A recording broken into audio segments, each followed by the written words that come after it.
Spicer, and I work with Mount Washington Community Development Corporation, creating Emerald View Park, Pittsburgh's newest regional park. What a pleasure it is to see you all here tonight, eager to learn more about the vision each of these fabulous candidates has for Pittsburgh's remarkable green spaces. About 3 months ago, when a few of us sat down and began talking about hosting a candidates forum specific to green spaces, I don't know that any of us imagined that it would grow to this. A partnership of 22 organizations joining forces with the League of Women Voters of Greater Pittsburgh to fill this room with people who are devoted to keeping our urban environment healthy. Between our 23 organizations, we represent the interests of tens of thousands of Pittsburghers interested in parks, trees, trails, outdoor recreation, urban agriculture, land conservation, walkable, bikeable cities, clean air, clean water, sustainable community development, and voting. I sat in our planning meetings in awe of all that our organizations do. So I wanted to take a moment to publicly thank all of the Friends of the Forum for the work you did to pull this together, and for the work you do every day to keep our region clean and green. I encourage everyone to visit as many of the tables at the back as possible. You too will come away certain that we live in a truly remarkable place. For those of you sitting in the audience, thank you for coming out, not just tonight, but to our volunteer days, to use the parks and trails, to plant your gardens, ride your bikes, paddle your boats, and be on our steering committees and boards of directors. Tonight, we are thrilled that you are here to participate in this democratic process and learn what each of these honored candidates thinks about green space. We ask that you listen carefully and remember any promises, so that we might ultimately remind the successful candidate of what he said here tonight. Now, to our esteemed candidates. Each of you seeking the highest position in the one organization none of us in here would be able to do our jobs without, the City of Pittsburgh. We are thrilled that you are here with us tonight to share with us your vision for Pittsburgh's green spaces. We thank you for all your years of public service. Together, you have given 60 years of your lives to benefit people like us. For that, we are eternally grateful.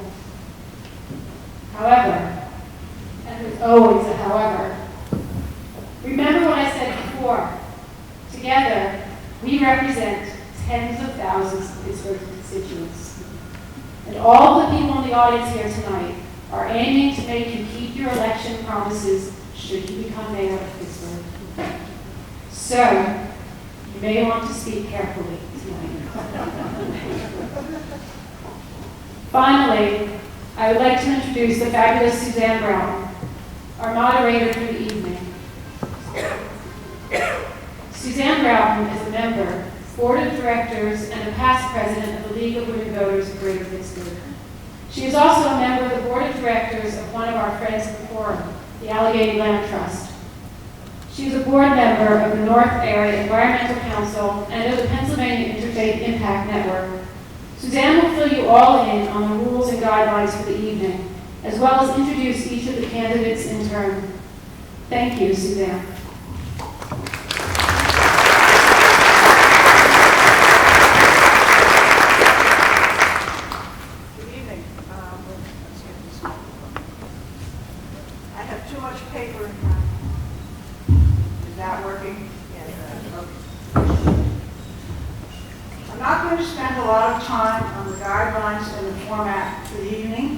Because you have it in front of you. It is in your program, very prominent.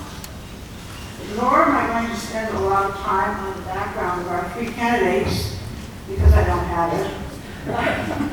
But I'm going to assume that each of them, as part of the opening question, for which we have allowed an extra amount of time, that they will, in essence, introduce themselves.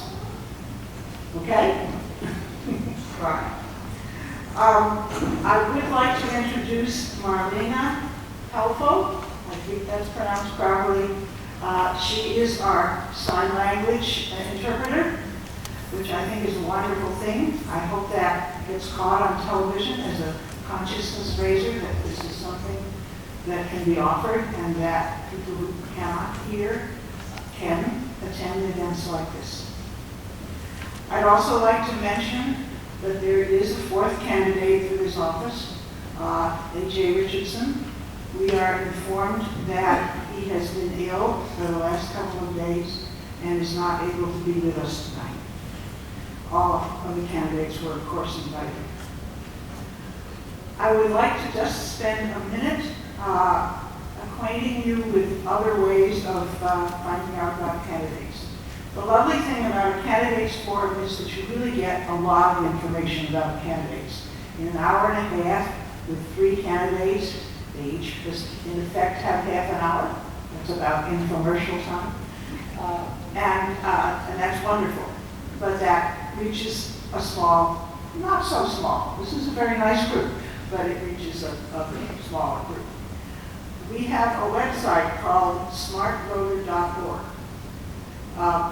You can go to that, and there's a place to put in, as voters, put in your name, not your name. Sorry, let's try that again. Your street address and your zip code. And you will get a screen that gives you a list of all the candidates that will be on your ballot in your polling place. Some of those candidates will be, have the letters of their name will just be written in plain black type. Some of them will be written in blue type with an underline, which of course is the normal indication of a link. And that means that those candidates have put in, or had somebody else put in, information about themselves, at least their short bio and their priorities, but there's also room for them to put in, to choose 3 topics of interest in themselves and put in short papers, and there are several other things that they can put in. I will just mention that of the 4 candidates, some of them have and some of them haven't put in information. No names given. For the candidates, in order to find out how to put in information, if you go to our own website, not the Smart Voter website, but the Voters Greater Pittsburgh website, which is in the white box on the front of this blue thing, you will find instructions about how to do it. So much for the commercial. The next thing that I've been asked to do, on your program, sort of way down on this side, somewhat obscured by the green of this really lovely program, which I appreciate the Green Space Alliance for doing, you will find a definition of green space. I'm going to read it, and then I'm going to move into the first question. Oh, I suppose I should say one other thing. I'm going to give these questions to the candidates in a rotating order. So the first one will first go to Mr. Caduto, then Mr. Webb, and then Mr. Wheatley. The next time I'll start with Mr. Webb, then Mr. Wheatley, Mr. Caduto, and the next time I'll start with Mr. and so forth. I can almost guarantee you that somewhere in the process of this I'll make a mistake. I hope either the candidates or the audience will call me on it. Green space consists of parks, trails, and natural areas used for recreational, agricultural,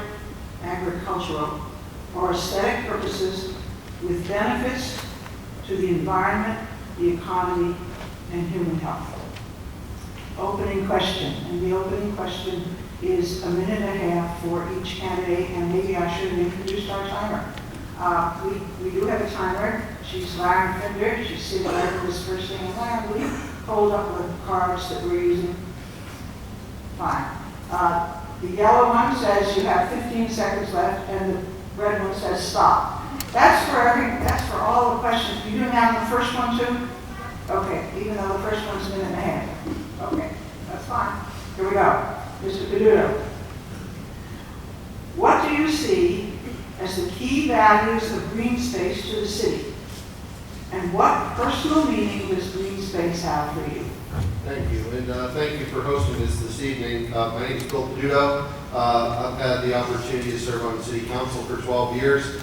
I was the co-founder and the co-chair of Pittsburgh's Climate Action Plan.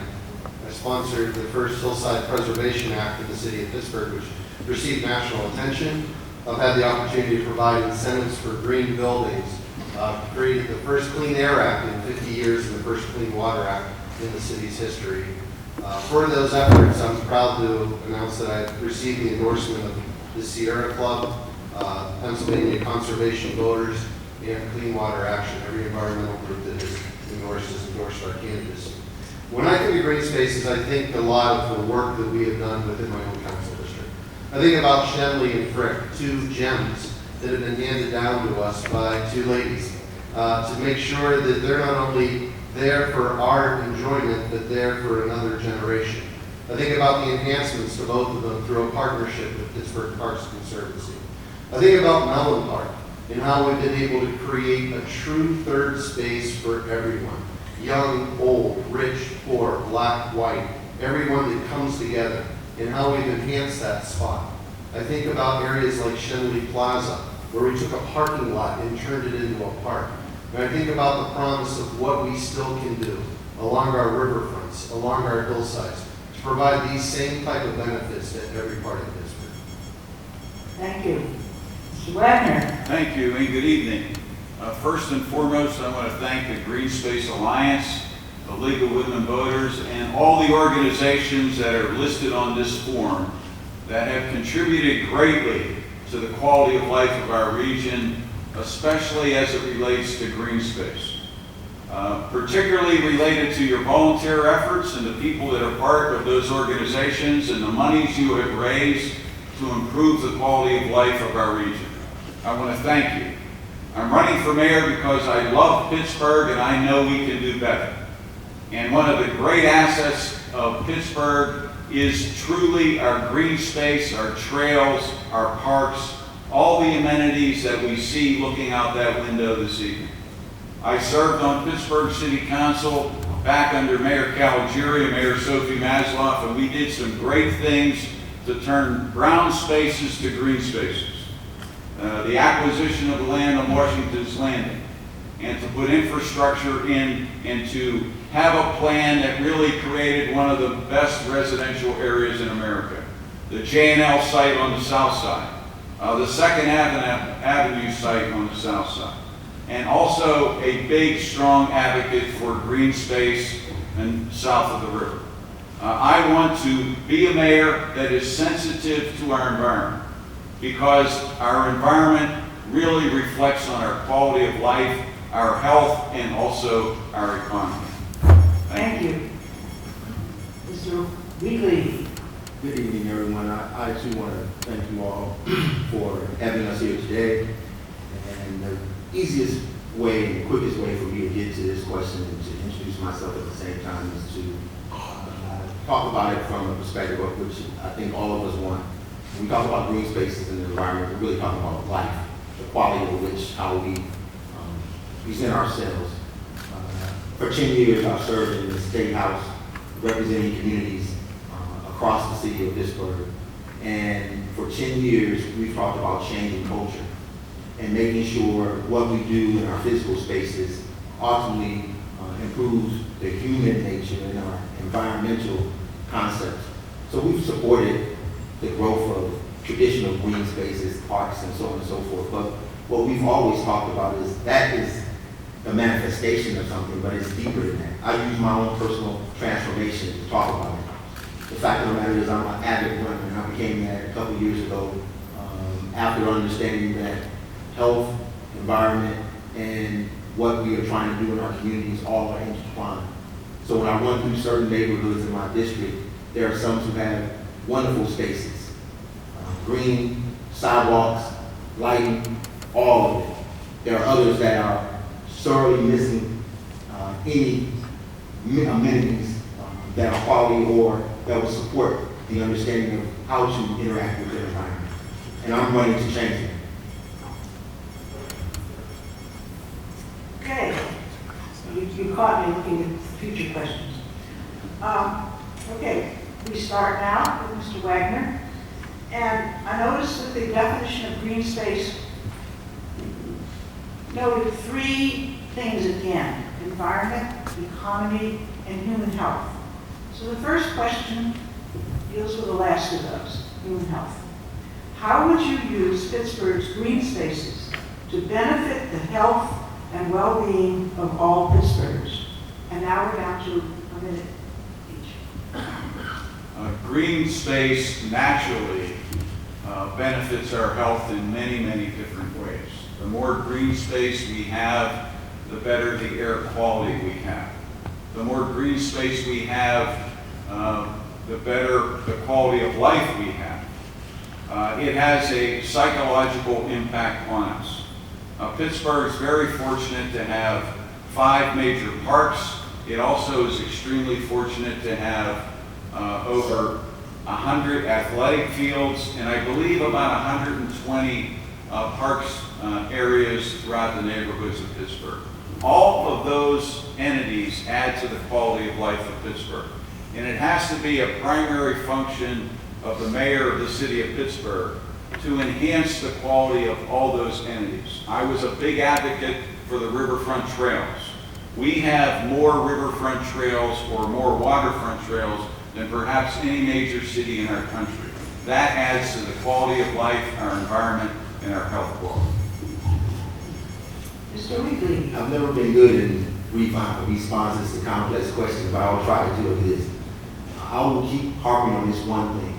It's about culture shifts. You can have all the spaces in the world, but if you're not teaching individuals how to appreciate and to interact with it in a way that grows them, grows their community, and develops in a positive relationship, it is not going to matter. So again, part of this green space conversation has to be about cultural shift. It has to be about making sure every neighborhood, no matter what neighborhood you find yourself in, have quality parks, but also have quality ways to interact with their environment that makes sense, and that is a shift from their normal interaction with their environment.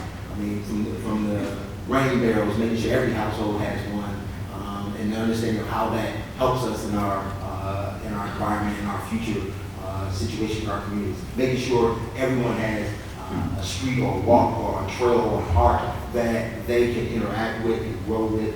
I tell people, you will never change culture if you are not exposed. Very good. Mr. Peduto. Well, I think part of the answer involves a passive component. So the establishment of an urban forest, making sure that the urban forest has the resources that it needs, provides a quality of life that also affects our own health.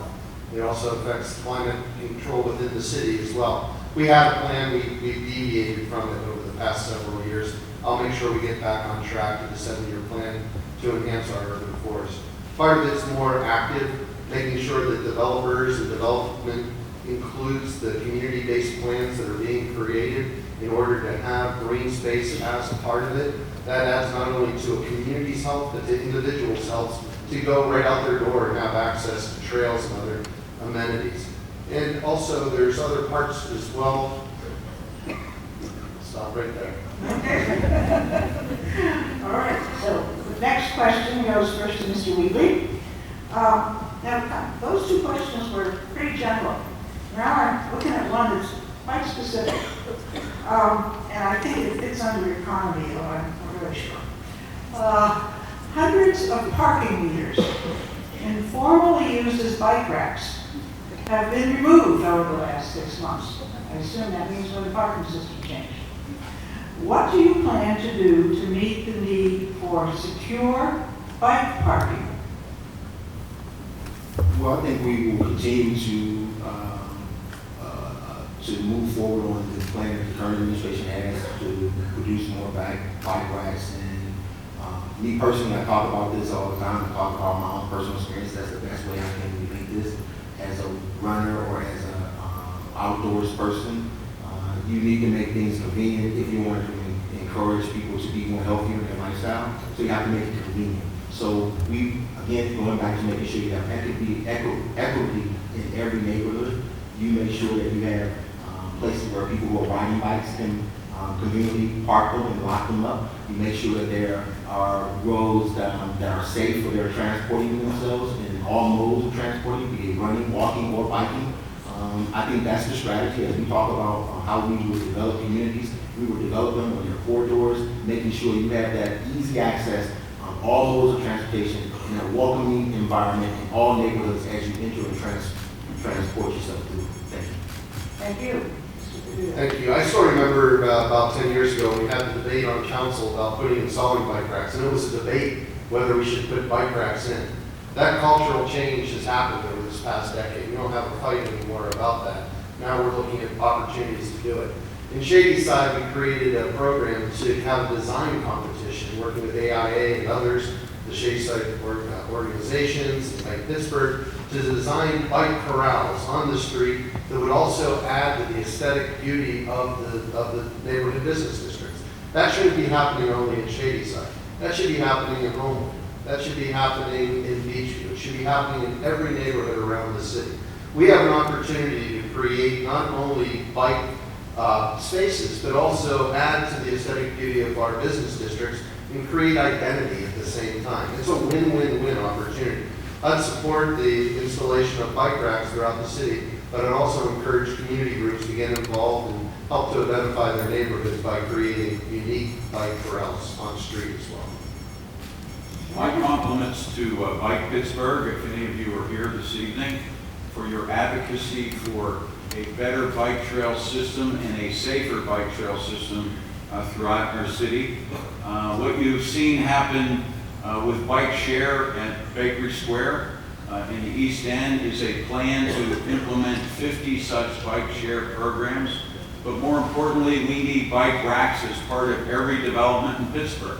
As a matter of fact, the parking authority of the city of Pittsburgh should not just have priority parking for vehicles, it should have priority parking for bicycles. And as part of every major development, and we could identify certain other key spots, key locations throughout the city of Pittsburgh to park bikes. And they could be areas where people simply gather, points along a trail, or other major developments. So we need to focus. There has been a recent plan put in place. I want to follow through and enhance that plan. Okay. Now I think we're back to another round. We have the next one, right? Okay. This is something I've never thought about. Maybe you guys have. Would you support a park ranger program to improve public safety and enjoyment, and how could it be implemented? Absolutely. And you know, we've had this discussion with the administration for about 3 years now, especially in Mellon Park, where there are big events that occur, but there's nobody there to enforce to make sure that people aren't parking their cars in the park, that there isn't basically arguments going on, who has shelters and everything else. And what we end up with is Zone 5 police showing up, which should never happen. I think that there should be a volunteer program that works in conjunction with a part-time position so that we have a park ranger program that serves not only in our 4 major parks. And one thing that I want to do is I want to partner with our county executive when we look at our RAD parks to create a RAD park system countywide that sort of merges both the county and the city RAD parks under a third party, like was successfully done with the Pittsburgh Parks Conservancy. But for those other regional parks in our city neighborhoods, we need to have somebody there who's sort of keeping the peace and at the same time can help to educate children and be somebody who's an ombudsman about the park. I would consider a park ranger in the city of Pittsburgh, especially for the riverfront trails, including the regional parks. The riverfront trails, we have 32 miles of riverfront trails in the city of Pittsburgh. I'm proud to say when I was president of city council in the early 90s, we started the riverfront trails on the south side. My compliments to Mayor Murphy for extending that trail system in the city and many, many others. And this year we'll be opening up the Allegheny Passage all the way to Washington, D.C. A tremendous asset for our city and our region. With those trails, we need policing. Another great asset of policing is our police officers on bicycles, so that they are much more mobile and much more accessible. Mr. Wheatley? Unlike the other two candidates, I'm just gonna have to be very real and frank with you, unless we can find out a long-term financial solution and to some of our pressing problems. And I talked about making sure every neighborhood has quality green spaces in there. That's gonna be a priority in my administration. We would love to have park rangers, park patrol people in all of our parks, our large ones as well as our small ones, because I know I represent a couple of parks who may not have as many visitors as Mellon Park, but they do have events and have visitors, and I'm sure they would like to have someone there instructing them and protecting them as well. So I cannot commit to you that I would make that a priority in my administration, but I would certainly keep it as something that, as we had the financial wherewithal to include it. Okay, I'm down to the next one, right? Mr. Wagner? How would your administration respond to a commercial proposal to extract natural resources such as gas or coal from a public open space? I would reject that. I don't think that's a place for drilling, whether it be mining or drilling for coal or natural gas. That was quick. All right, Mr. Wheatley? I'm going to follow right behind Jack and tell you that I would not be supportive of using any of our open spaces for drilling or mining. I just think that our city has better uses for our spaces, and there are other things that we could be doing with it other than giving to private interest to drill or mine to help us destroy our environment while we're trying to turn our environment around. Okay. I think my record is pretty clear on this issue, but let me make it abundantly clear. I don't support drilling anywhere in the city. I know that there's 300 leases that are out there in places like Lawrenceville and Hazelwood and in the 31st Ward. But I think that in the next few years, through federal regulations and other types of common sense approaches, we'll discover that drilling, fracking for natural gas around drinking water and around urban areas where there's dense population is not in the best business practice. So I would not only oppose any attempt to use our public spaces, I'd also oppose any attempt to use our private spaces within the city's borders. And I would also veto any legislation that would come from council to try to change that. Thank you. Okay, next question goes to Mr. Wheatley. Having eliminated commercial extraction, let's think about another use that isn't entirely passive open space. Do you believe that urban gardening could make a significant contribution to urban green space? And if so, what would you do as mayor to encourage it? Sure. I think from my former hometown of Detroit, we learned that there are ways to bring back some of our vacant, abandoned areas with the uses of urban gardens. I think there's a way to be creative in how we do our spaces. I think there's a way to build in workforce training, build in a cultural shift and understanding of how to produce healthier products, how to live a little healthier. I think the city can continue to encourage it as what we're doing now with some of our process. I think what I would really be focusing on is looking at a lot of our spaces and many of our neighborhoods that have been undervalued, underappreciated, and have a lot of abandoned property that our city owns or city control.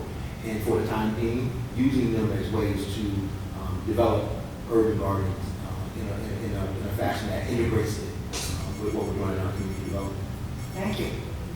Yeah, I love the idea. In fact, it's already happening. It's happening in places like Uptown. It's happening in Denver. It's happening, I'm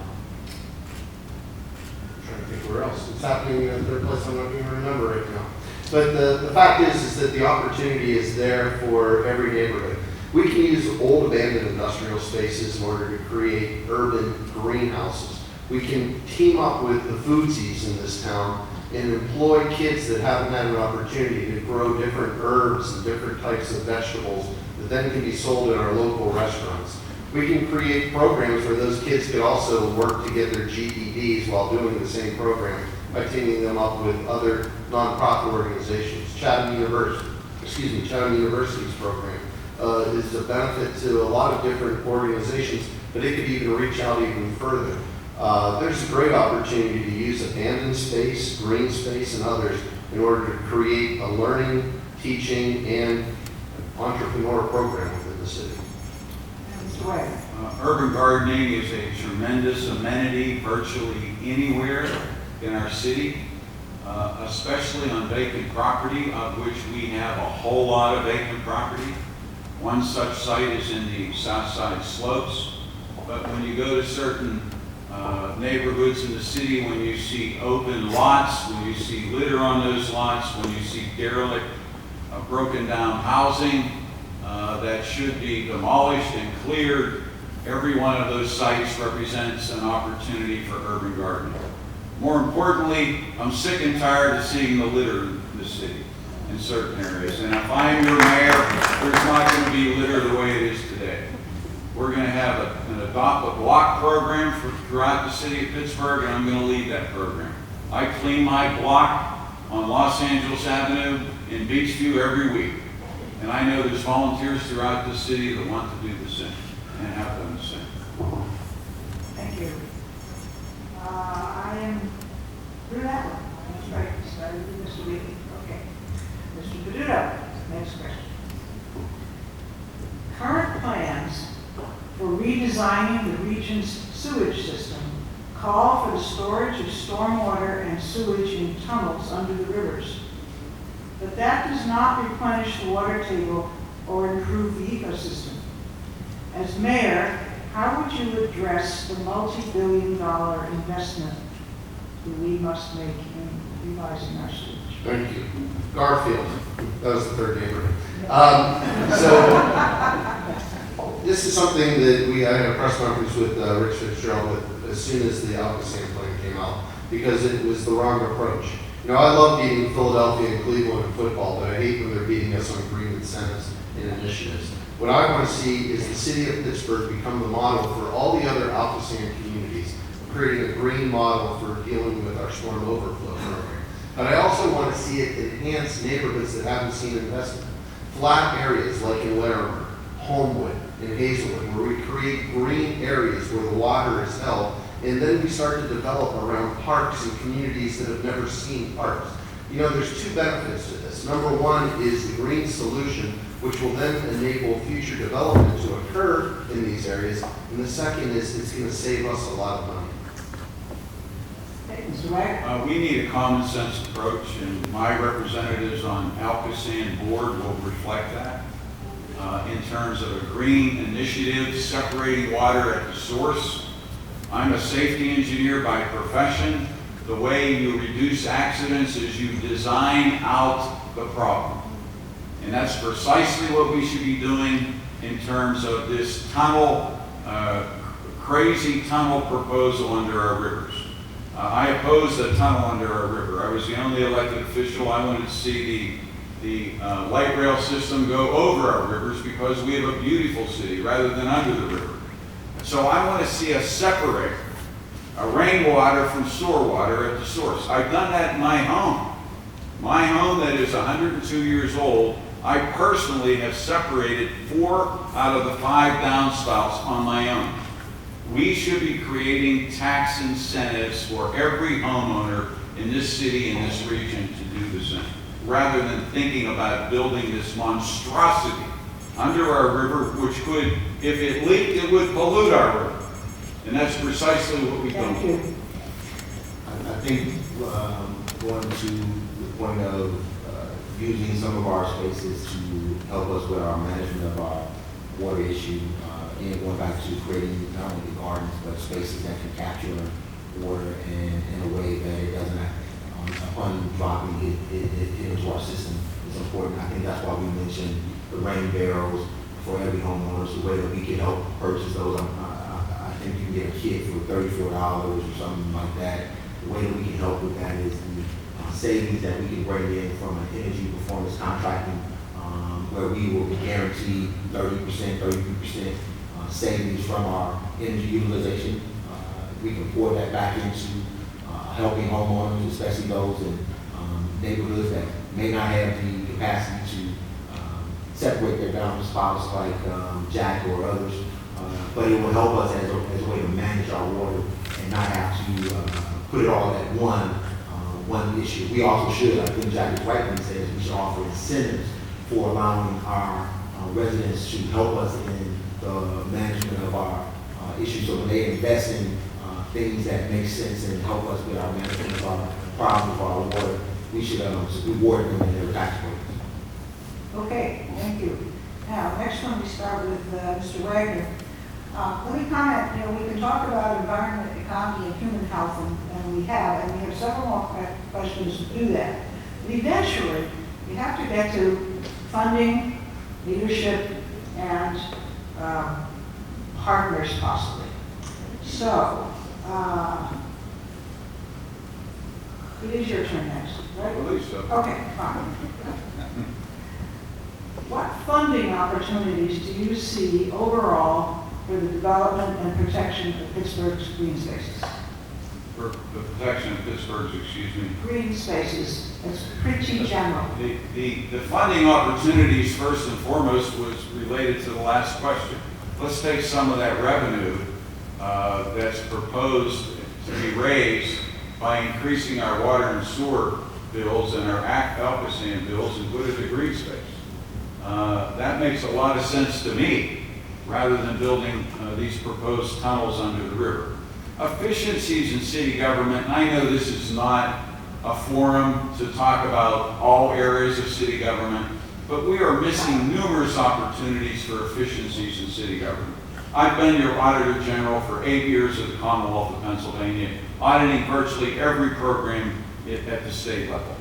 We need an outside source to review what's going on in Pittsburgh. We can still merge certain services with county government. We can eliminate certain things and streamline the payment of taxes in the city of Pittsburgh. The use of a credit card in the Bureau of Building Codes or leasing space at a park. My time's up on that issue, but there's a lot of ways in which we can save public money. Mr. Weed. So I mentioned it briefly in the last question, but I will go back to it. The energy performance contract, I know it's an idea that some of you may have heard, some of you may not have heard, but this is not a fly-by-night out idea. It's something that we know that are out there. We can save 30 to 33% of our energy utilization. That's the total energy utilization cost of what we do to run our city. And that's including our authorities like the Water and Sewage Authority. And we can reinvest that. That's guaranteed. That's not an increase for taxpayers. That's if the industry does not come in with that guarantee, they pay us directly. We use part of that money to reinvest back into our consumption and utilization, making sure our buildings and the way that we consume energy is being efficient, is being green as we can. That's why I said part of it can go into helping us to support residents who are trying to live a greener, healthier interaction with the environment. We also talk about something called social impact bonds, and it just recently gotten some awareness from the federal level. Okay, I think you're next on this one. So, Jamie. you're Oh, I'm sorry. I told you, you have to call me. I thought I was the one on my quote. No, I'm trying to keep track of the rotation of next questions. All right, so a couple different ways. Number one is what I was talking about before, by looking at our RAP parks and partnering with the county. What we could do is create an amazing park system in this county and then be able to leverage foundation dollars, private donations, corporate dollars, and look at the big parks that way. When it comes down to just basic green areas, making sure that it's a component of all new development, that all new development needs to have it as part of it and be able to hold developers accountable to follow plans that are already there. Some of the other partnerships where we can really leverage our dollars, partnering with groups like G-Tech and Grow Pittsburgh, and helping to enable what their mission is and putting some pennies in against the dollars that they're able to leverage. And finally, let's open the city up. Let's create an urban Moab. Let's look at all the different opportunities that are out there, from bridges to slate walls to river piers, so people can do rock climbing and biking in different opportunities, and partner with groups like Venture Outdoors. Okay, yes, I should have known that this rotation never gives the same person 2 in a row. So I should have known I was off. I just didn't. Now it's Mr. Wheatley's turn to go first.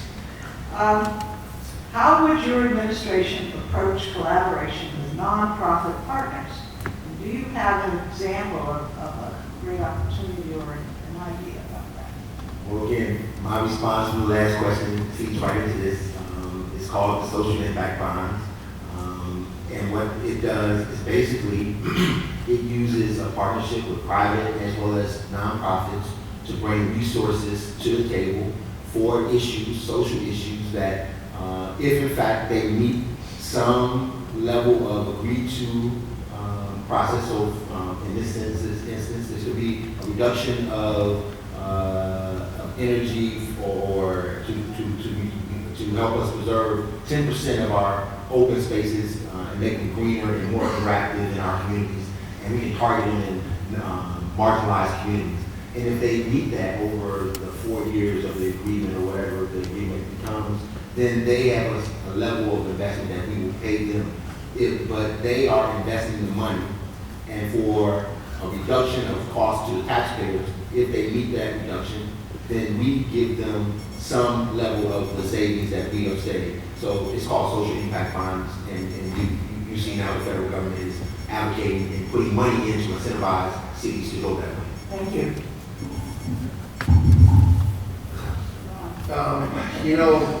There isn't one example that I can give. There's every single example over a decade of working with nonprofits, small nonprofits that have emerged in the past 10 years that have taken leadership roles in basically building out these wonderful opportunities within the city. Nonprofits from the foundation community, namely R.K. Mellon and Heinz Endowments, that have funded them to make sure that they could happen. Let me try to answer it this way, and I look around the room and I see so many people that understand exactly what I'm talking about. One foundation director described city government as the break. Not like, hey, I got a break, but the break. Whenever you have a good idea, then you take the city government and it hits the break. What my role will be as the next mayor is to let you go. That this is an urban lab, that we can create amazing things. If you have a city government that's actually enabling all the wonderful groups that are represented here, that we can actually see amazing things happen here. What it needs is a partner in the mayor's office who gets it. I would agree with both some that was said by Jake and Bill, and I would ask for your thoughts and ideas, because we in government don't have all the solutions and all the problems and all the ideas. And that's really something that's been dramatically missing in city government, is collaboration with all of you. Sitting down periodically and listening to your thoughts and ideas on how we can move in a positive direction, how we can take the value of nonprofits and utilize it in a positive way. We have a big battle going on right now with the biggest nonprofit, UPMC. There are literally thousands of other nonprofits by which we don't want them paying anything in lieu of taxes because they don't have anything to pay. There are many, many non-profitable nonprofits that can help us in other ways. Yes, you're looking at one right here. Let's see. We're through 3 rounds, right? And starting again? Okay. Okay, good enough. Many mayors and elected officials surround themselves with advisors who help them implement their vision. Who are the people helping you now with green space issues? I'm not sure we're necessarily looking for names. I think we're looking for, I'm not sure what we're looking for. Well, I don't want to call call people helped. You know, I guess you could look at our host committee yesterday for our birthday fundraiser. That would probably be a hint. But there have been people that I've had the opportunity to go up the ladder with over the past decade, over the past 20 years, really. Thinking back into the 1990s and what this city was like and what great initiatives we were taking, there were none. But really starting about 2001, 2002, we started to really get together on a lot of different initiatives. I've been blessed to have worked with people throughout this room, throughout this region, people who have left, people that are still here. I sat many years ago with folks to make sure that the Shade Tree Commission was still going to be in existence, and looked to expand it and put together the urban forest plan, Allegheny Land Trust on the hills, and every organization that's come by since then. I don't think there's one green organization in the city that I don't know the people who are involved in it directly, and they're my friends. Thank you. Mr. Wagner? Well, probably number one is my wife, asking me and telling me what I should be doing in the yard. Whether it is planting a rhododendron or tulips or maintaining something which I very, very much enjoy doing. It's actually a very relaxing quality time for me to work in my yard. We're fortunate to have in our home in Beachview about a half an acre of space, which is really very enjoyable with trees and a deck. It's all of you have directed me. I don't know if Lisa Schroeder is here with the River Life Task Force, but I know she got me very involved in Point State Park reconstruction about 12 years ago, and to bring the DEP secretary here to Pittsburgh to get done what you're seeing happening presently at Point State Park. So again, wherever there's a good idea, I'm here to listen and help. Thank you. I think the easiest way to explain this is my lessons that I've learned over 10 years of being in the state house. You might find this funny, and it's the truth. Best thing we can do is have government get out of your way. I think Bill said this earlier too. We found that with the Fresh Foods Initiative. What I've tried to do is develop strong relationships, and I talk about my district. And in that 10 years, we've had really strong partnerships with folks like the GTEC and the A. Philip Randolph Institute that's helping them get urban individuals retrained and be a part of their own self-discovery, and they're creating their community in a way that, again, it's a cultural shift. We've worked with River Life Task Force and others. I've become more integrated in my environment by being a person who's now taking an interest in making sure the environment that I'm running through and breathing air in produces something that I can be proud of. And so we will certainly be administration open to working with all of you to continue that. Thank you. And let's see, we are with Mr. Wagner. And I think this one will just flow right out of your last answer. Okay. What is your vision for the future of Pittsburgh's riverfronts? Pittsburgh riverfronts and our rivers really in many ways is our legacy. The reason why people came here 350 years ago was because of our rivers. Pittsburgh is really not St. Louis. Pittsburgh is the gateway to the West. It was originally, and I still believe it is today. We need to continue to improve the water quality of our rivers. Is really one of the reasons why the separation issue, I think, is so darn important. We need to enhance and improve the Pittsburgh Water and Sewer Authority in Pittsburgh to be a better authority, coordinated well within city government.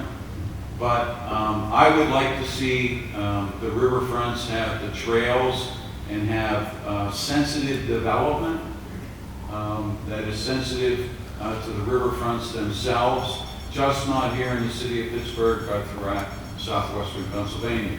And we are really the role model for the region.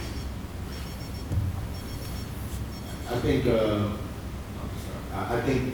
rivers are vital, important to our future. I think the fact that we need to figure out ways to increase the traffic on our rivers, the hub and other activity on our rivers, so we have to work together to find out how we get more support for our locks and dams, so that we can increase the transportation and the activity. I think the commercial, the other development that happens along our rivers, where we are bringing vendors and more activities to our rivers, and we're connecting it to a life atmosphere, and helping people get into the rivers and utilize the rivers in a way that furthers our activity, and not in a way that damages our water, but in a way that enhances it and shows again the cultural. I know that many of folk that I have partnered with now, they talk about when they fish on the river, and when they used to be able to feel comfortable, they never felt comfortable. The river was totally clean, but they were still there. And that we need to really create a culture where our rivers are looked at as a prize, so we do have activities there, like fishing and swimming. Sorry to hold my time, but I think it's very important for our future that our rivers become the hub of activity. Okay, now I'm going to make sure I don't skip you. No, thank you, I appreciate that. It's always been about the rivers. It's why the Native Americans settled here. It's why the early settlers came here. It's why industry landed here. Now it's our turn. What are we going to do?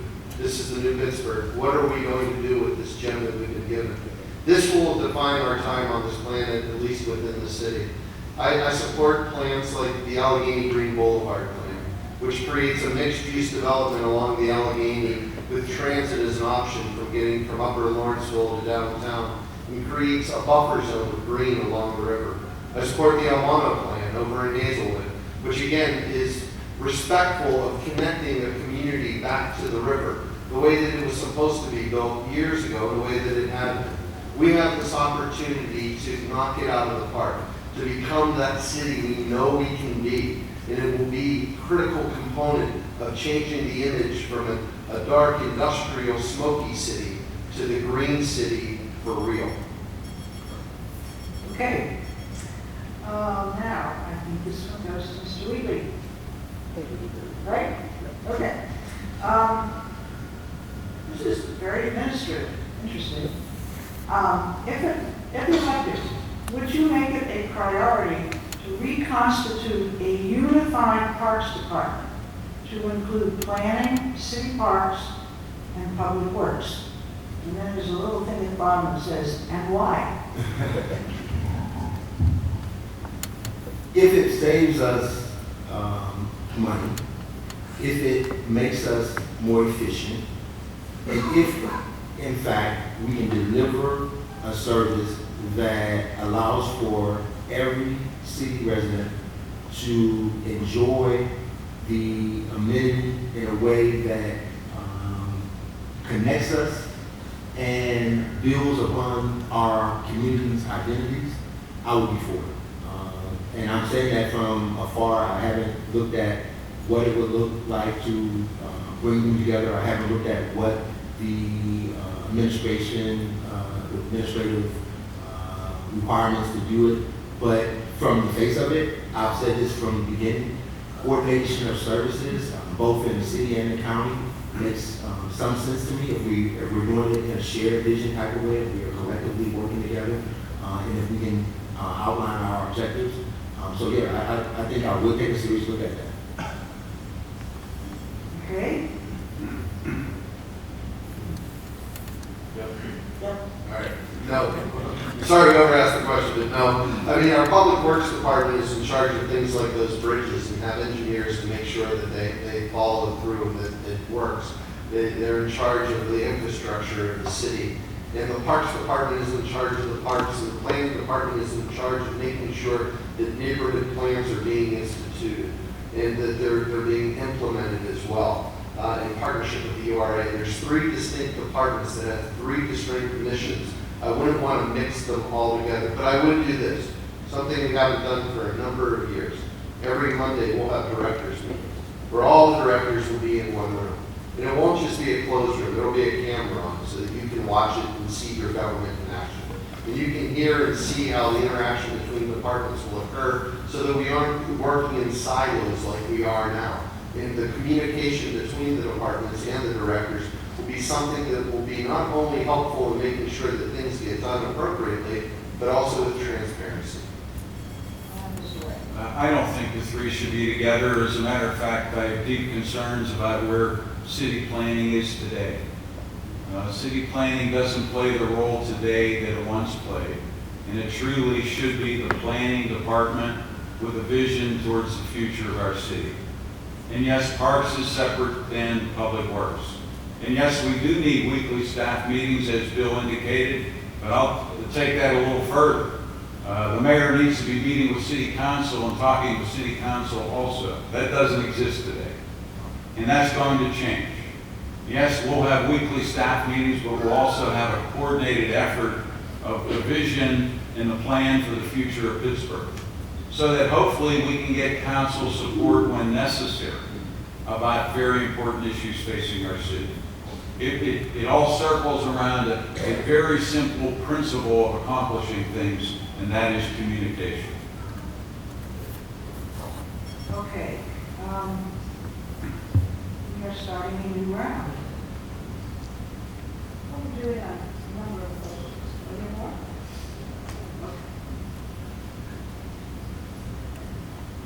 Okay. Well, Yeah, try to open another one. Let's go. I'm getting out of line. I guess I can take that. Although Pittsburgh, thank you. Pittsburgh has an abundance of green, these are more, next ones are sort of more nitty-gritty, rather than overall management. Pittsburgh has an abundance of green space, much of it in poor ecological health due to issues such as invasive species and overabundant deer, which I was surprised to see.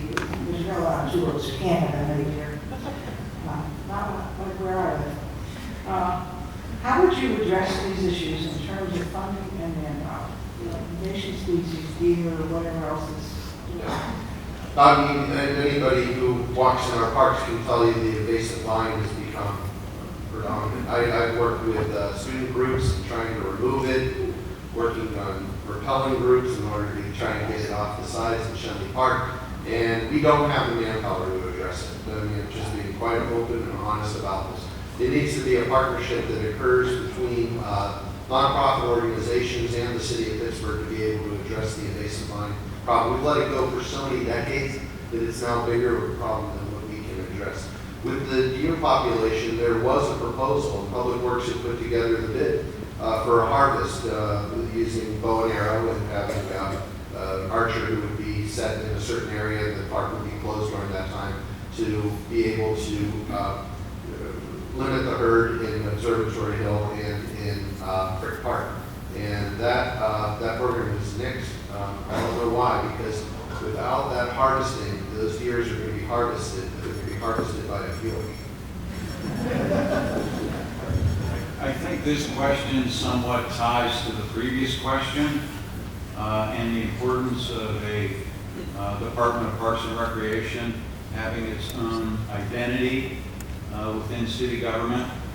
Something city government has done a very poor job at is working with state government.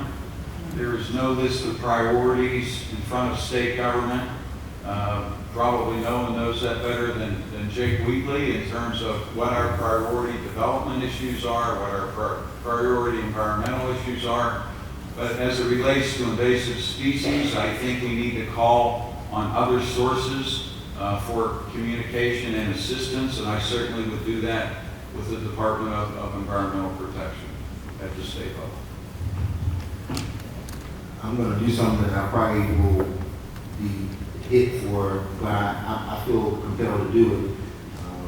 The question before this one, I think shows a clear difference between my candidacy and the other two candidates. I just wanted to highlight this for a minute, because I don't think anything should be taken off of the board, especially when we talk about our city's future.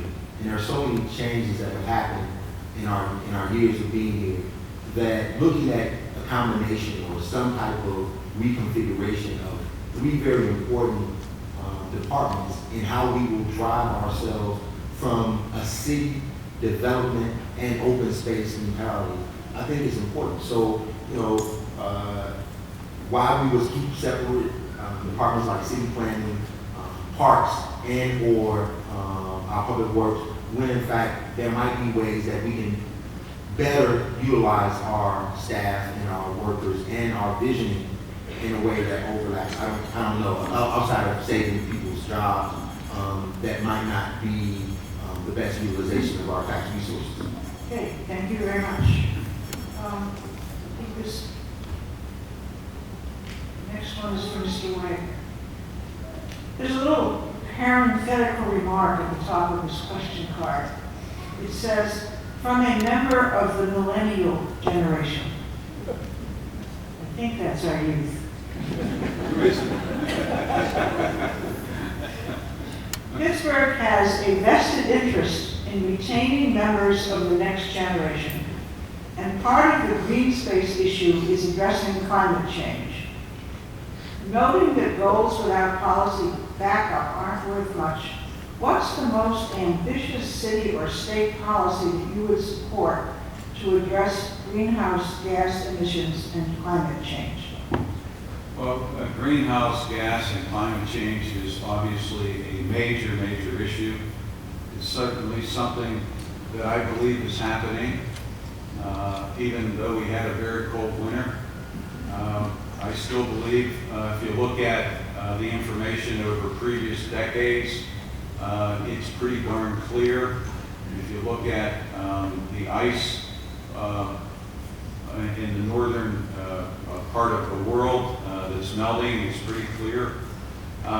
What would be one of my top initiatives? Something I think is missing in Pittsburgh is green roof technology.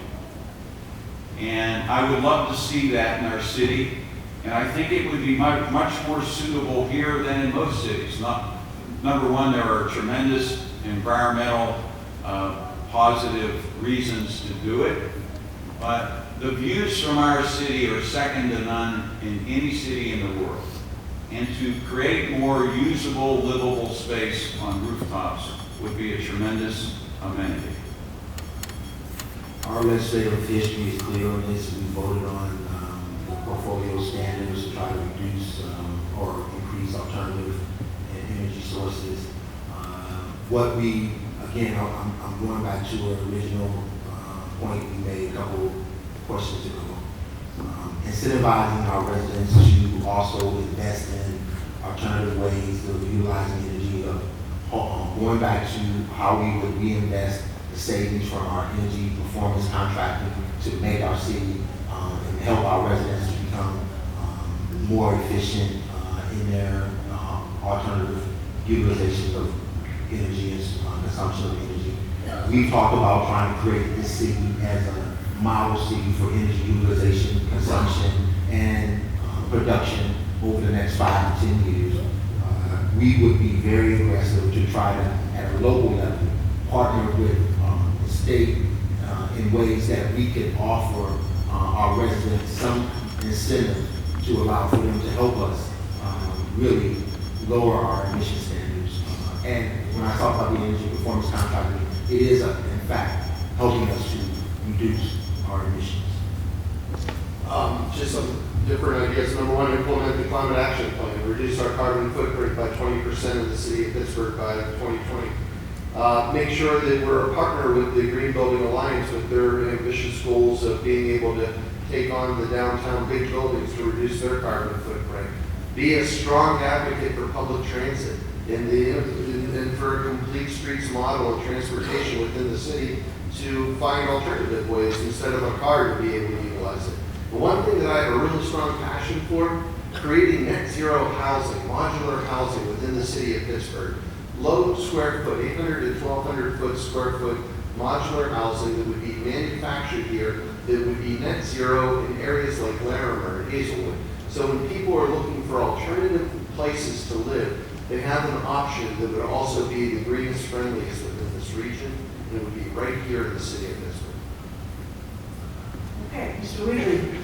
This question also has a city-state cooperation aspect. A green agenda does not have geopolitical borders. Disease knows no boundaries. how will you work with local and state government to care for trees both within and beyond city properties? How would I work with, say the question, I'm sorry. Let me read it again. Well, let me read the last part. How will you work with local and state government to care for trees both within and beyond city properties? I think the best way for us to work, currently, there is a process now for helping to plant and care for trees. And I can't recall the amount of money that they receive from support. But again, we understand we're living within our financial wherewithal means. So when we propose the social impact types of suggestions, as one of those areas, if we're proposing environmental reductions or supports, we can use that social bond philosophy, partner with not-for-profit and or private investors, and offer that as a financial way to pay for expanding our tree support. Again, that would have to be something that would be agreed on upon type of priority for us. It's hard for me to be here to tell you that that will have the highest priority for us in that conversation. But to answer your question, that would be a way that we could prioritize it and pay for it. Okay. Could you read the first part of that again? If I can find it, here it is. A green agenda does not have geopolitical borders. Disease knows no bounds. Okay, that's what I thought. Yeah. So the question is, if you have a board that's going into a private tree, then it's going to go into a public tree, and then the entire tree in the forest will be devastated by it. We don't have enough money right now to basically maintain our forest as is the public forest, the urban forest. And there needs to be a new attempt to this. We created an ad program with bus shelters, and that created the Shade Tree Commission. And yet the Shade Tree Commission's mission was basically pruning and removing the forests that needed to be removed. We didn't have anything to plant new. So I worked with Heinz Endowments. We brought Secretary Bernardini into Pittsburgh, and we created Tree Pittsburgh. And Tree Pittsburgh's mission was to enhance the urban forest with new trees. And that meeting was with 2 people before Tree Pittsburgh got started. So now we have both of those components together. But we are going to find from the boar ash and others the devastation of this urban forest. It's going to require an entirely new process. And it's probably going to have to be spearheaded, unfortunately, through a nonprofit organization. And then we may be able to provide some type of incentive to private homeowners to deal with this situation. But it's not something that the city is going to be able to take on right now. Pittsburgh needs to be the leader in the region, and we have not utilized some of the great resources that we have, such as our foundation community. And our foundation community has really focused on 3 primary areas: the environment, healthcare, and health in our region. I think calling on them for their assistance, putting a good plan, putting a good proposal in front of them to help us fund an initiative such as that, and also working in a more coordinated effort, again, with state government. We are not benefiting the way we should from state government, even though we have many significant people in important positions at the state level, such as Jake Wheatley, such as the governor, such as leaders in the General Assembly, to maximize the resources coming to Pittsburgh. Okay, round 6. A lot of questions. The clean construction legislation that was passed by City Council in 2011, which I assume you know something about, is still not being implemented or enforced. What steps will you take to expedite this law? So it is my question, right? Yeah, it's your question. Okay, so the Clean Air Act, Clean Water Act, I was the proud sponsor of both bills. We basically set two standards. If you're using government money to do your private project, then your diesel equipment should be retrofitted so that the air quality isn't further harmed. And the water, stormwater runoff of your project, 98% of it needs to stay on the site so that we aren't adding to our combined sewer overflow problems. Makes sense, right? Why would we subsidize a private development that would cause more harm to our air and water? It's not being implemented simply because there's been pressure placed on the mayor's office by developers who don't want to see it be implemented. I'll implement it. Simple as that. That was good. Ms. Wagner? Well, I'm not real familiar with the legislation, to be frank with you. If I know anything about it, it's probably from a newspaper article.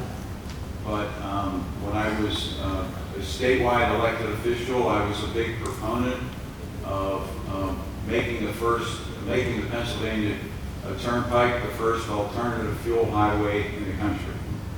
And I still believe we should do that. If we want to get off oil, if we want to run our vehicles and our equipment on cleaner sources of energy, we better make sure we have places to get those energy sources. And diesel fuel and oil is probably the dirtiest fuel out there, so the city of Pittsburgh should be an advocate of alternative fueling stations so that equipment of that kind can be operated here in the city. And I think your question was basically, would I enforce as mayor the standards and any law that's on the books, and especially one such as that I would enforce. I think the other caveat I throw on to that is I think we also have to figure out a way to build in and be an advocate for our future generation individuals to learn and appreciate environment and why they're important. And so using my office, the mayor's office, to build partnerships inside of our schools with our private industry, and in some way build the next generation of leaders, both in the entrepreneurial sense as well as in the workforce sense, that truly appreciates and understands the need, so that there is this not there in our future, we wouldn't be battling if we need these types of laws or not, but it would be something that would be organically created.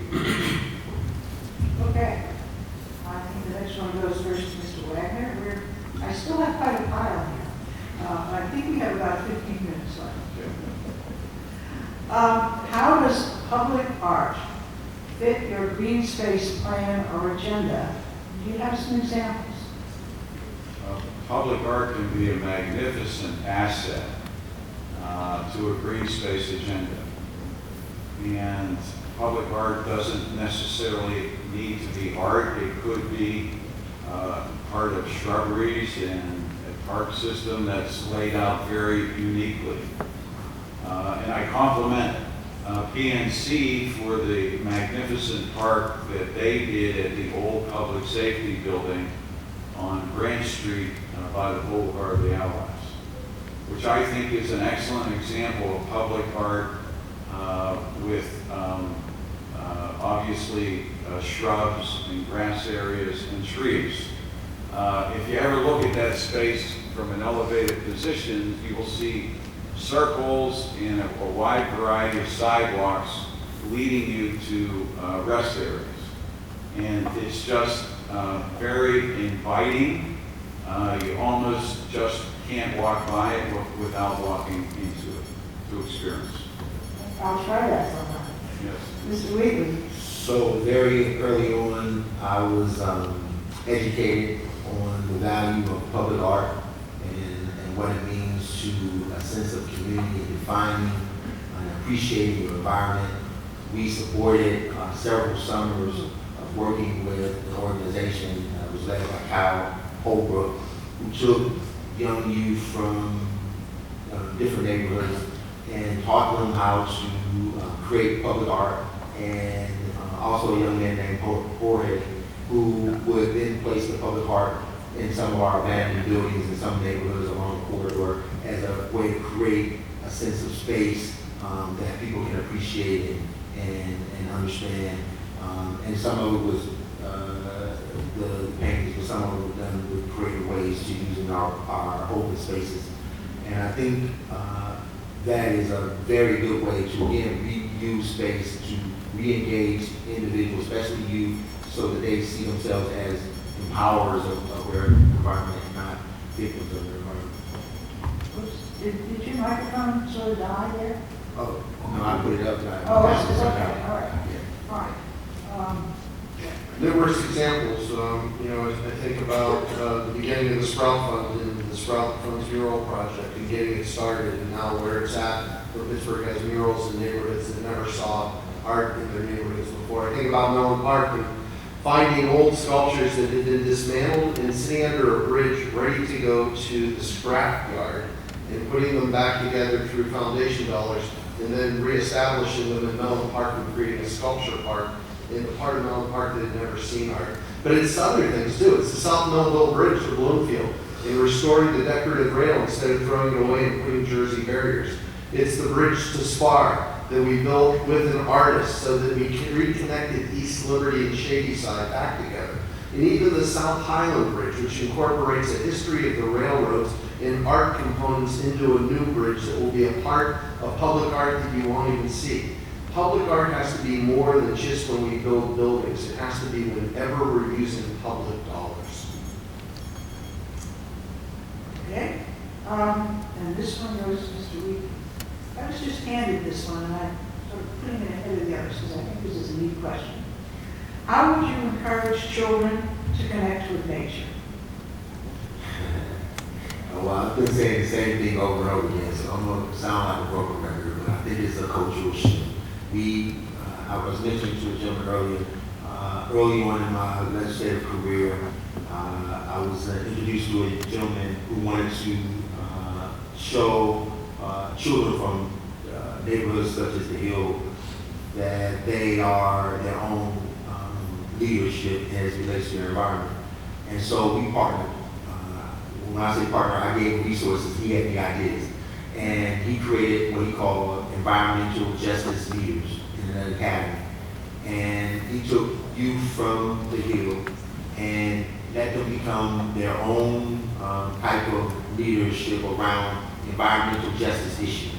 And they came up with this whole thing around air quality and the idling of buses and trucks that were running through our neighborhoods. And they analyzed it and they came up with a solution. And we helped to nurture that. We showed them our part of that was not only the funding, but to also show the legislative process. So we will continue to do that type of thing. I think that's how we build organic leaders in their own communities. Okay, I think we probably have time for about 3 more. It's the same question. Did I? Yeah. Oh, yes. You're ahead of yourself. Yes. I'm dealing with this part. I keep track. So one of the ways we can do it is make sure that the Frick Environmental Center comes back. And it comes back in a big way so that there's a place for kids to actually get hands-on experiences with nature. It's a treasure, it needs to come back. But kids are naturally curious and they love bugs and they love plants, so it really doesn't take that much to be able to get them involved with nature. It requires mentorship programs. It requires somebody who has an opportunity to take them and teach them. Scouts is a great way to do it. And it's just making sure that the opportunities that are already there for them are presented to them. There's just a lot of different organizations that are out there right now that maybe some kids don't have the accessibility to. And that really needs to be a place where we can look at where the coordination happens. And Mr. Children connecting more with nature would also be wellness and exercise and a healthy lifestyle for them. I want to be a mayor that's an advocate of a strong public education system. I'd like to have a summer jobs program and have that's much more aggressive than it is today. Get the corporations involved to help fund it and get our children working in our parks. In addition, I referred earlier to the litter problem in the city of Pittsburgh. It is an ugly problem that should not exist in a beautiful city. You are going to see me as a mayor. Last Saturday morning, I was picking up litter in the community of Sheridan. but you're going to see every city employee doing the same. We are going to change the look of Pittsburgh because that is not who we are. And if we can involve children in that process, we can make sure that as they grow older, they are not part of the littering problem. All right, I still think we're gonna get 3 questions. Barely. So let's start. Given that, yes, Mr. Baduda, given that RAD only funds the 5 largest city parks, how would you fund the remaining 160 smaller parks in the city? I had no idea there were that many. Well, they're up, and we did it many years ago. My old boss, Dan Cohen, put together a 7-year plan. It took 7 years to restore every single playground in the city of Pittsburgh. And that was a capital budget commitment, that we didn't look and say, okay, well, let's fix this one because it's in bad condition. We said, we are going to restore every playground in the city.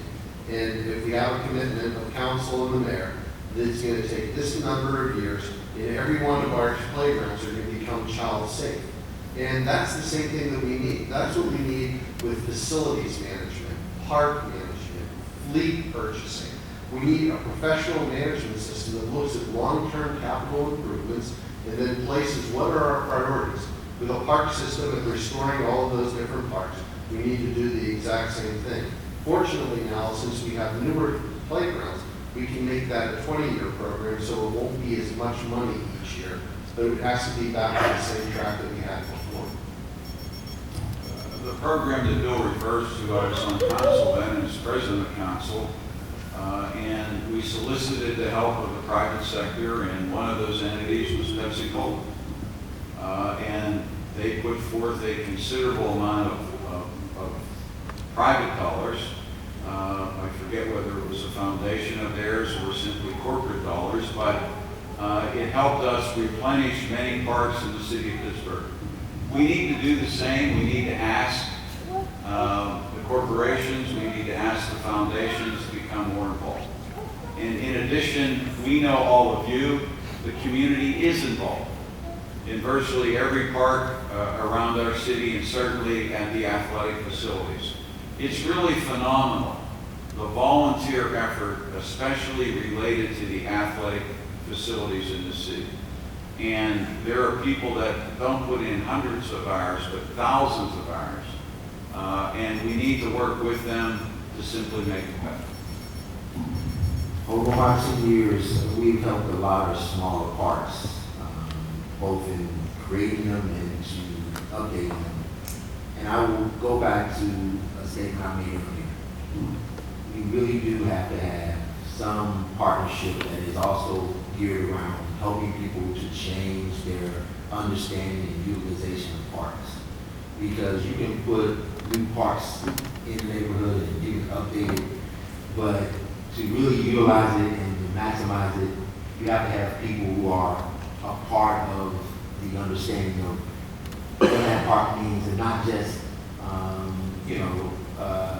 for the newness of it. And the reason I say that is because we have a Kennard Park that has gotten refurbished several times over the last couple of years, but you go back to it and it's ripped up in a year or a half, and it's not as clean as some of the other parks. And it has nothing to do with those folk who utilize it, because most of them who utilize it, they're doing a great job, but it has to do with making sure the whole environment stays a part of an organic field and the cultural shift on how to utilize it and maximize it. So, administration will be free to do that. This question wasn't in the original batch I got, it came in later, but reading it, I think that if I only had one question to ask these candidates, this is probably the one I would choose. Wow. And it goes to Mr. Wagner.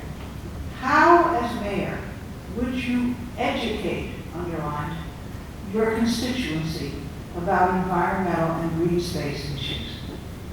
I would educate my constituency, meaning the public, about environmental and green space issues first and foremost by making sure the city that I'm responsible in managing does a very good job at that in all phases of how it operates. First and foremost in planning, Next, in Parks and Recreation and in Public Works, and being sensitive in terms of how we treat and how we maintain our environment. We can do that just not in the city, but we can do it through the authorities. The parking authority we referred to briefly earlier.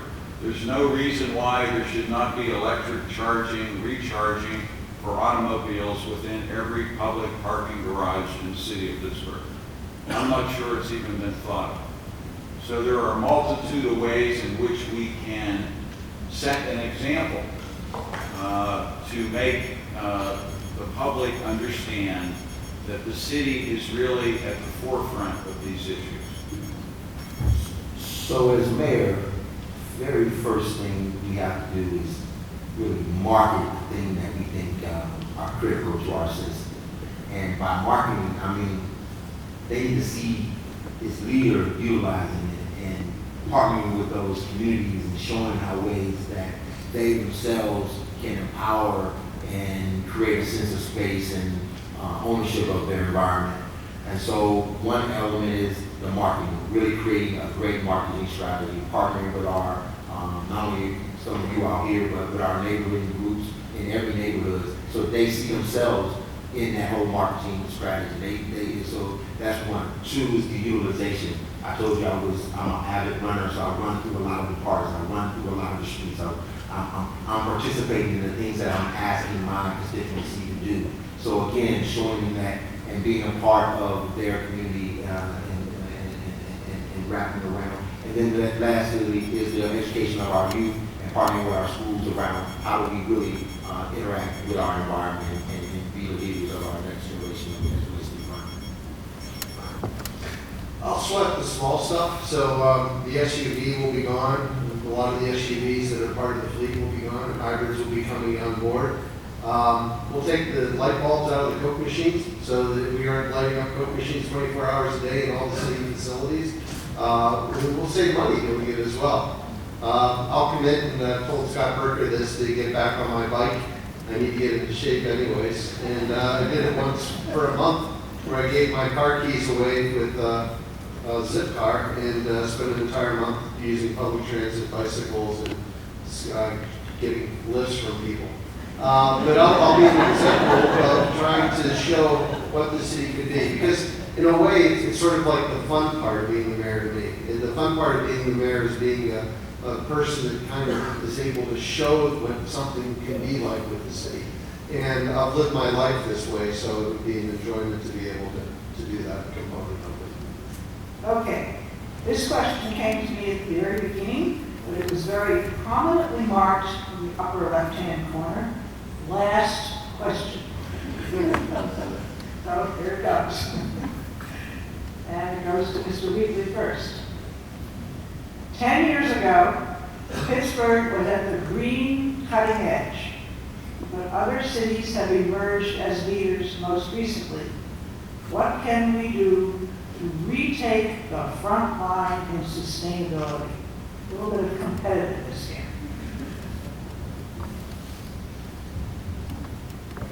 Well, that coincides with my election. I'm hoping that I didn't have anything to do with us losing our competitive edge. But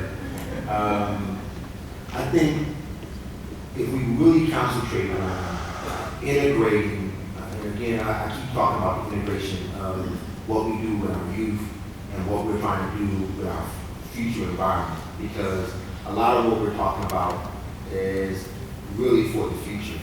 And so really creating an environment where our culture with our youth is starting to have a real say and understanding of what we can do and how we can control our environmental outputs. I think also from a creative, again, I talked about the energy and being the model city of the consumption, utilization, and distribution of energy. I think what we do with how we reutilize our building space, how we reutilize what we're doing right now with consuming energy, I think could really be at the cutting edge, because we can use our universities who are already formulating a lot of that technology and utilizing it for our benefit. Thank you. we knocked it out of the park on green buildings, now we gotta knock it out of the park on Living Building Challenge. And we can do that, we can become the city of the Living Building Challenge that people look towards. We have opportunities in renewable energy to bring manufacturing plants here. An LED company from Slovenia recently met with me and they want to locate in Pittsburgh, Cleveland, or Colorado. I'd like to bring them here. A wind turbine company from Minnesota looking to create a Northeast presence. What we have is the ability to manufacture and technology. And if we could bring it together and put out the welcoming mat for new renewable energy companies to come here, we could create an entire industry. We could create glass, like the glass behind you, that captures energy and lights this room. We have the ability and the history to be innovative and the history of manufacturing. If we're going to become the green leader, we should combine both of them and have a mayor who's out there who's actually pushing it. Let's start with the diesel buses of the Port Authority of Allegheny County. Let's begin to operate mass transit on cleaner fuels. Let's do the same with the school buses in the city of Pittsburgh. Let's do the same with other vehicles that we operate, meaning the city of Pittsburgh itself. Green roof technology would be a good idea. Let's have a good expansion of mass transit that makes sense in the city of Pittsburgh. Why is it the priority between downtown Pittsburgh and Oakland and Points East? Downtown is the job center, the #1 job center. Oakland is #2. Let's get our priorities right in terms of how we can economize and get people out of vehicles and utilize mass transit. Let's do the same to the airport. We can do a number of things regionally, and we can do it working with other levels of government and getting the support of other levels of government. Wow. All right, we covered a lot of ground. We almost got through the pile of questions. There are a couple we didn't get to about litter, about why our commercial establishments aren't required to recycle, about the relationship between our natural amenities and getting talent to Pittsburgh, a little bit about making our green space corridors safe from automobiles, and some air quality, and some of this we touched on, but I think we covered a lot of ground. I'd like to thank these candidates. I think they're running for one of the toughest jobs in our country because the mayor is closer to the people than a lot of our administrative documents.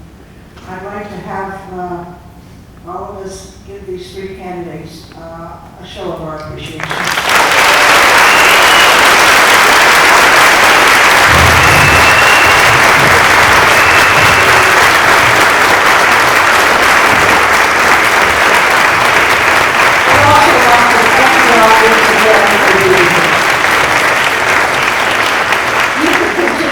For yourselves.